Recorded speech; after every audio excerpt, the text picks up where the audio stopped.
বন্দে পুরুষোত্তমম। আমার চ্যানেলে আপনাদের প্রতি প্রত্যেককে জানাই রানন্দিত জয়গুরু। শুরু করছি আজকের ইষ্ট প্রসঙ্গ। একজন শ্রী শ্রী ঠাকুরকে প্রশ্ন করলেন, জগতে যা কিছু হচ্ছে ভগবানই তো মূলে, মানুষের হাত কোথায়? তিনি ইচ্ছা করলেই তো মানুষকে ভালো করে গড়তে পারেন। শ্রী শ্রী ঠাকুর, ভগবানের হাতে মানে মানুষের হাতে। ছেলে বাপেরই সৃষ্টি, কিন্তু তা সত্ত্বেও ছেলে স্বাধীন।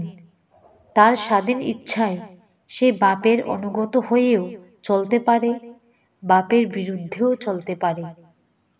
সেখানকারটাই এখানে হয়ে আছে। জানেন তো, জগন্নাথ টুন্ডা, হাত নেই, ধরতে পারে না। আমাদের ওই হাত দিয়ে ধরতে হয়। অর্থাৎ কোনো মহাপুরুষ, কোনো ভগবানই কারো কিছু করতে পারেন না, যদি কিনা তার অনুরাগের টান দিয়ে সেই মহাপুরুষের সঙ্গে যুক্ত না হয়। জয় গুরু। আজকের ইষ্ট প্রসঙ্গ এখানেই শেষ করলাম। পরবর্তীতে আবার আসবো ছোট্ট একটি ভিডিও নিয়ে। যারা এখনও আমার চ্যানেলটি সাবস্ক্রাইব করেননি, দয়া করে সাবস্ক্রাইব করে নেবেন। অবশ্যই লাইক এবং শেয়ার করতে ভুলবেন না।